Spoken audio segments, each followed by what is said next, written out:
आज खर्चा पानी में सबसे पहले बात करेंगे भारत और अमेरिका के बीच संबंधों की, जिसको लेकर अमेरिका की तरफ से बयान आया है कि अगर भारत रूस की तरफदारी करेगा तो लंबे समय तक बुरे परिणाम भुगतने होंगे। नमस्ते, मेरा नाम है आस्था राठौर और आप देख रहे हैं खर्चा पानी। Brought to you by 5paisa.com. Investing made easy and rewarding. Download the app now. चलिए जानते हैं पूरी कहानी। संस्थान है क्रिश्चियन साइंस मॉनिटर। उन्होंने 6 अप्रैल को अमेरिकी समय के हिसाब से सुबह के नाश्ते का आयोजन किया था। वहां अमेरिकी सरकार के नेशनल इकोनॉमिक काउंसिल के निदेशक ब्रायन डीज मौजूद थे, पत्रकारों से बात कर रहे थे। उन्होंने कहा कि रूस द्वारा यूक्रेन में घुसपैठ के संदर्भ में कुछ मामले ऐसे हैं जहां हम चीन और इंडिया के निर्णयों से खुश नहीं है। बिजनेस स्टैंडर्ड की खबर के मुताबिक अमेरिका ने कहा है कि इंडिया ने यदि रूस का समर्थन देने का फैसला किया है, उसके लंबे और महत्वपूर्ण परिणाम होंगे। इसके पहले भी व्हाइट हाउस की मीडिया सचिव जेन साकी ने कहा था कि यदि भारत या कोई भी देश अमेरिका द्वारा लगाए गए सैंक्शंस का समर्थन करता है तो अमेरिका का ये पूरा प्रयास होगा कि वो उन देशों की रूस पर से ईंधन को लेकर छोटी ही सही निर्भरता को खत्म करे। अब सवाल उठता है, इस मामले पर भारत का क्या कहना है। इसके लिए रुख करते हैं सदन का। 6 अप्रैल की कार्रवाई विदेश मंत्री एस जयशंकर ने कहा, यदि भारत ने कोई पक्ष चुना है तो वो पक्ष शांति का है। उन्होंने आगे कहा कि सबसे पहले हम युद्ध के खिलाफ हैं। हमें भरोसा है कि खून बहाकर और बेकसूर लोगों की हत्या करके कोई भी निष्कर्ष नहीं निकाला जा सकता है। इस समय में बातचीत और डिप्लोमेसी ही किसी युद्ध के सबसे सही उत्तर है। खबरों की माने तो एस जयशंकर ने यह भी कहा है कि कई महत्वपूर्ण क्षेत्रों में रूस भारत का एक जरूरी पार्टनर है। इसके आगे उन्होंने कहा, कई दूसरे देशों की तरह हम भी यूक्रेन में रूस द्वारा छेड़े गए युद्ध से पड़ने वाले प्रभावों का आकलन कर रहे हैं और इस बात का निर्णय ले रहे हैं कि राष्ट्रहित के लिए सबसे अच्छा क्या है। तो ऐसे में सबसे पहला सवाल उठता है कि भारत और रूस की परस्पर निर्भरता किन सामानों को लेकर है। भारत ने रूस से हाल फिलहाल के दिनों में कच्चे तेल का आयात शुरू किया है। साथ ही भारत रूस के बने डिफेंस प्रोडक्ट्स का बड़ा कस्टमर रहा है। इनके अलावा भारत रूस से और क्या क्या खरीदता है, सुनिए एक्सपर्ट की बात। देखिए, इकोनॉमी और ट्रेड की जहां तक बात है तो इंडिया और रशिया का जो मतलब हमारा वो नेचुरल ट्रेडिंग पार्टनर तो इतना ज्यादा नहीं है। हमारा जो टोटल ट्रेड है रशिया के साथ, it is not even $10 billion, it is I think even less than $9 billion. और इसमें भी हम मेजरली उनसे इम्पोर्ट क्या करते हैं, बेसिकली जो हमारा इम्पोर्ट है वो हम उनसे थर्मल कोल इम्पोर्ट करते हैं। हम उनसे इनफैक्ट ये कम भी हो गया था, मतलब जैसे अगर आप 2020 और 2021 का डेटा देखेंगे तो थोड़ा सा मतलब हमने कम ही इम्पोर्ट वहां से किया है। फिर हम वहां से ऑयल इम्पोर्ट करते हैं और इंडिया का जो टोटल ऑयल इम्पोर्ट का बास्केट है ये उसका 1% के आसपास है, 1 to 2% है। तो वो साइज भी बहुत ज्यादा छोटा है। सिमिलरली अगर आप रशियन नेचुरल गैस को देखें तो भी हम वहां से बहुत कम, तकरीबन 1% भी नहीं बनेगा, तकरीबन 0.2 to 0.3% टोटल जो हमारी जो रशिया से इम्पोर्ट होती है गैस, वो हमारा मतलब टोटल इम्पोर्ट का उतना ज्यादा है। सो बहुत कम करते हैं। उसके कंपैरिजन में हम बाकी हमारा जो बाकी ट्रेड है चाइना से, यूएस से, वो बहुत ज्यादा है। तो ये जो अभी कहा जा रहा है कि हम रशिया के साथ साइडलाइन कर रहे हैं, this is particularly in the context of 2 things. One is defence equipment and the other is oil. तो ये इन 2 पर्टिकुलर चीजों के बारे में कहा जा रहा है। बाकी हमारा रशिया से जो ट्रेड है वो इन जनरल इतना ज्यादा नहीं है कि इसके ऊपर कोई और तरह की कोई और प्रॉब्लम हो या कोई हमारा वो बहुत ट्रेडिंग पार्टनर हो। तो जहां तक ऑयल और मैंने आपसे बताया कि इसका डिफेंस इक्विपमेंट, तो डिफेंस इक्विपमेंट के बारे में तो हम लगातार बात करते ही रहते हैं कि क्यों हमारी डिपेंडेंस इतनी ज्यादा है। बहुत सारे जो इंटरनेशनल थिंक टैंक्स है वो बताते हैं कि आप जो 50-60% कहते हैं, असल में ये इससे भी ज्यादा है, ये तकरीबन 80% है। और उसके कारण है, उसका हमारे बहुत पुराने हिस्टोरिकल टाइज हैं। और जो टेक्निकल कारण सबसे ज्यादा है क्यों हम रशिया के साथ इतना करते हैं डिफेंस इक्विपमेंट, क्योंकि बेसिकली बिडिंग सिस्टम होता है फॉलो भारत में। और बिडिंग सिस्टम में जो लोएस्ट बिडर होता है, जनरली हमारे कॉन्ट्रैक्ट्स जो है वो लोएस्ट बिडर को मिलते हैं और हमेशा रशिया ही लोएस्ट बिडर जनरली होता है। L1 जो बिडिंग है वो रशिया की तरफ से होती है।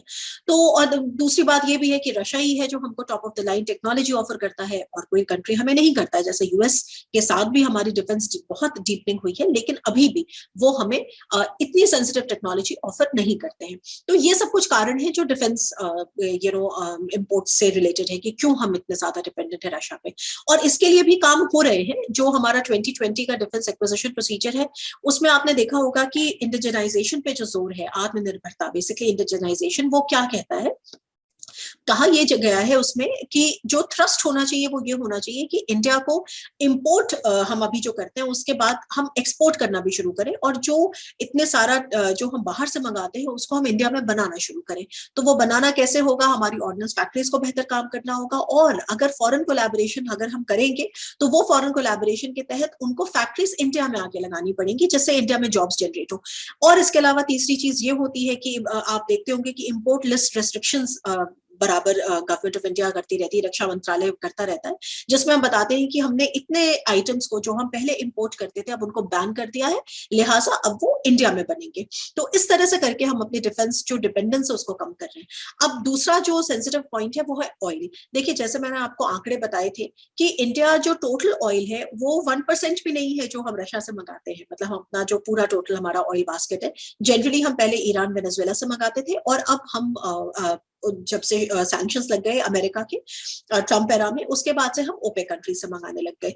तो लेकिन अभी गौरतलब यह है कि अभी हम रशिया से क्यों मंगा रहे हैं, क्योंकि सिंपल सी बात है कि देखिए रशिया जो है वो डिस्काउंटेड प्राइसेस पे हमको ऑफर कर रहा है ये तेल, और इस वक्त हमें अपने स्ट्रेटेजिक रिजर्व्स को बढ़ाना चाहिए, यही हमारे राष्ट्रीय हित में है।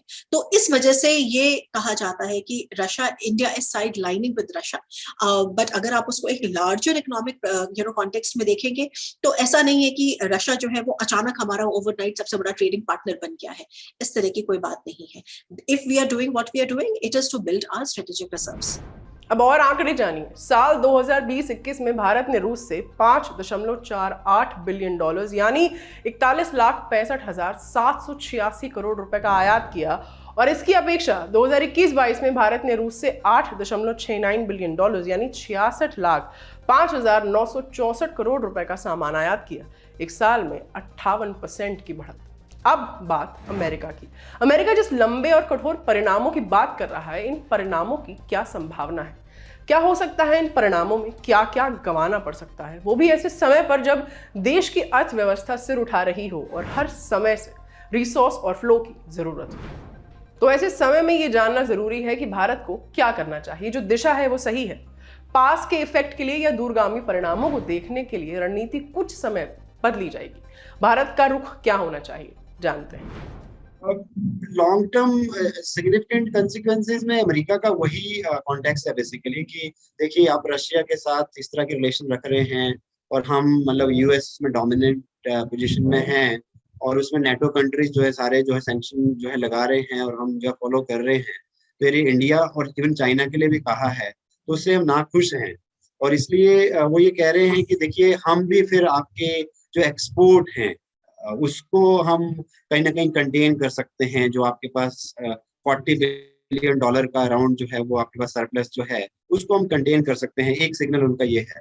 दूसरा सिग्नल उनका ये है कि देखिए जो आपके एक लेवल पे, आम लेवल पे, वेपन लेवल पे जो आपका या एक डिफेंस के जो प्रोडक्ट्स हैं या जो ट्रांजैक्शंस हैं या जो रिलेशन हैं, स्ट्रेटेजिक रिलेशन है इंडिया और यूएस की, उसकी और भी इशारा है कि उसको भी हम आगे जो है कहीं ना कहीं कंटेन कर सकते हैं। लेकिन मतलब ये दो इम्पैक्ट मुझे सिग्निफिकेंट दिखते हैं। इनफैक्ट तीसरा इम्पैक्ट मैं ये भी कहूँगा, वो जो मैं कहना ही चाह रहा था पहले भी, कि देखिए इंडिया के जो स्टूडेंट्स हैं, खासकर जो इंडियन हायर एजुकेशन में जो इंडियन स्टूडेंट्स जा रहे हैं अमेरिका में, वो इस टाइम जो है वो 167 एक तरह से 1000 है, मतलब 1,67,000 जो है स्टूडेंट्स इस टाइम जो है यूएस में पढ़ रहे हैं ऑन एन एवरेज जो है वो जाते हैं। और ये डेटा 2021 का है जो international institute of education provide करता है हर साल। उसमें भी उनकी तरफ से एक ही रहता है कि हम कहीं ना कहीं जो है मोबिलिटी को स्टॉप कर सकते हैं। तो नॉट ओनली द स्टूडेंट्स की, जो इंडियन स्टूडेंट्स हैं, लेकिन साथ में वो ये भी बात करते हैं कि इंडियन प्रोफेशनल्स भी जा रहे हैं, जो आईआईटी से ग्रेजुएट्स हैं या इंडियन यूनिवर्सिटी से जो ग्रेजुएट्स हैं वहाँ जाके पीएचडी कर रहे हैं या इनफैक्ट उसके बाद जॉब कर रहे हैं। तो वो भी हम एक तरह से हल्का सा उनका इशारा है। लेकिन मुझे वो सिग्निफिकेंट कह तो रहे हैं, यस वो एक लेवल पे बोल तो रहे हैं, प्रोमिनेंट हम सैंक्शन की बात कर सकते हैं इंडिया के लिए भी, कंसिक्वेंसेस के लिए, प्रभाव के लिए आप तैयार रहिए। लेकिन मैं वही कह रहा हूँ कि वो इंडिया की पोजीशन अभी ऐसी है, या रियलिटी ये है, सच ये है कि 40 बिलियन डॉलर जो है सरप्लस वो इंडिया के पास है, लेकिन 60 बिलियन डॉलर जो है एफडीआई वो यूएस कंपनीज का यहाँ लगा हुआ है। उसके साथ जो तीसरी बात मैं ये कहना चाह रहा था वो ये था कि ये जो इंडियन स्टूडेंट्स जा रहे हैं तो वहां पे एक लेवल पे हर साल इंडियन स्टूडेंट जो है $8 बिलियन जो है कंट्रीब्यूट करते हैं यूएस की इकोनॉमी में। तो जाहिर सी बात है कि यदि वो सैंक्शन की बात कर भी रहे हैं या सिग्निफिकेंट कंसिक्वेंसेस की बात भी कर भी रहे हैं तो वो फॉरेन एक्सचेंज को कैसे रोकेंगे। तो उनके लिए तो एक तरह से कहें कि बैलेंस ऑफ पेमेंट के लिए वो बेनिफिट ही था या है, बेनिफिट है। तो वो एक लेवल पे सिग्निफिकेंट कह तो रहे हैं, सिग्निफिकेंट लग नहीं रहा है आने वाले दिनों में उसके वो ऐसा कोई कदम उठाए। तो साफ है कि मौजूदा समय में भारत की स्थिति थोड़ी नाजुक है। उसे सस्ता तेल चाहिए ही चाहिए ताकि आगे आने वाले समय के लिए मुंह में तेल भरा रहे, सस्ते और महंगे का एक संतुलन बना रहे और साथ ही ये भी भारत की वैश्विक नीतियां भी एक मजबूत फलक पर दिखाई दे। तो ये थी बड़ी खबर। अब आते हैं हेडलाइंस। पहली हेडलाइन जुड़ी हुई है भारत पे के संस्थापक अशनीर ग्रोवर को लेकर। शार्क टैंक इंडिया में भी आते थे। उन्होंने कंपनी छोड़ने के बाद अपनी कंपनी के बोर्ड मेंबर्स को सोशल मीडिया पर ट्रोल किया। ट्वीट करते हुए लिखा, अभी अभी मुझे पता चला कि रजनीश कुमार और सुहेल समीर की लीडरशिप में भारत पे ने डी ग्रोथ यानी उल्टा विकास और मैक्सिमम कैश बर्न के साथ अपनी पहली तिमाही क्लोज की है। कैश बर्न यानी जितना कैश रिजर्व था वो भी खर्च हो गया। फिर उन्होंने कहा कि चाबी छीनना और हट्टी चलाना दो अलग अलग स्किल्स हैं। अब नानी याद आएगी, बाजार तो आखिरी सच और परीक्षा है। बता दें कि मार्च के महीने में भारत पे के अशनीर ग्रोवर की विदाई हो गई थी। खबरों के मुताबिक एक थर्ड पार्टी ऑडिट के दौरान अशनीर के कार्यकाल में बहुत सारी गड़बड़ियां मिली थी। इससे पहले जनवरी 2022 के महीने में अशनीर छुट्टी पर चले गए थे। कहा जाता है कि छुट्टी पर भेजा गया था जब उन पर आरोप लगे कि उन्होंने कोटक महिंद्रा बैंक के स्टाफ के साथ कथित तौर पर बदतमीजी की थी। दूसरी हेडलाइन में बात करते हैं देश की गरीबी की, जिसको लेकर इंटरनेशनल मॉनेटरी फंड ने, IMF ने एक पेपर जारी किया है। कहा है कि केंद्र सरकार द्वारा कोरोना के समय शुरू की गई प्रधानमंत्री गरीब कल्याण अन्न योजना ने अर्थव्यवस्था के गाढ़े समय में एक कुशन का काम किया है। बता दें कि यह रिपोर्ट IMF फॉर इंडिया के executive director Sujit Bhalla, America based अर्थशास्त्री करण भसीन और भारत के पूर्व प्रमुख आर्थिक सलाहकार अरविंद विरमानी द्वारा लिखी गई है। इस पेपर में लिखा गया है कि महामारी के आने के पहले देश में अति गरीबी 0.8% थी। वर्ल्ड बैंक की परिभाषा में अति गरीबी यानी वो व्यक्ति जो प्रतिदिन 1.9 अमेरिकी डॉलर यानी 144 रुपए या उससे कम में गुजर बसर कर रहा हो। लेकिन साल 2020 में अन्न योजना लागू होने के बाद अति गरीबी का ये प्रतिशत 1% के आसपास या नीचे ही रहा, बढ़ा नहीं। लेकिन विशेषज्ञों का अलग ही सोचना है। भारत के पूर्व प्रमुख सांख्यिकीकार प्रणव सेन ने इंडियन एक्सप्रेस से बातचीत में कहा है कि जो मानक है तो अंतर्राष्ट्रीय है। साथ ही ये भी बात है कि जिस मेट्रिक का इस्तेमाल हो रहा है वो पूरे देश के लिए, साथ ही शहरी और ग्रामीण इलाकों के लिए एक ही है। आज की आखिरी हेडलाइन जुड़ी है LIC की IPO को लेकर। मिंट में छपी खबर के मुताबिक LIC अप्रैल 2022 के आखिर में अपना IPO लॉन्च कर सकती है। पहले कयास लगे थे कि मई में आएगा IPO, अब डेट और पहले की आ गई है। खबरों के मुताबिक सरकारी सूत्रों का कहना है कि मार्केट की वॉलेटिलिटी में कमी आई है, साथ ही बाजार थोड़ा स्थिर हुआ है। अधिकारियों ने यह भी कहा है कि इससे अच्छा समय नहीं हो सकता। आज मार्केट है, कल हो सकता है कि कोरोना की एक और लहर हो। कुछ ना कुछ तो होता रहेगा, तो हम और देर नहीं कर सकते।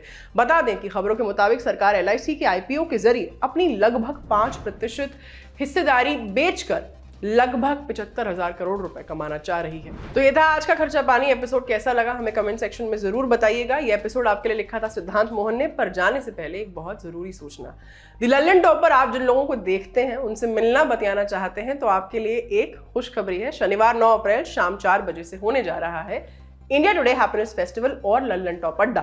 जगह होगी सुंदर नर्सरी, दिल्ली में हुमायूं के मकबरे के बगल में है। यहाँ आपको मिलेंगे सौरभ द्विवेदी और लल्लन टॉप के सारे एंकर्स। इसके अलावा भी बहुत कुछ होगा। निजामी ब्रदर्स का कमाल, सलोनी गौर का स्टैंड अप एक्ट, अभी तो हम कम ही बता रहे हैं, बहुत कुछ होगा। मौके पर पहुंचिए तो पूरा आनंद होगा।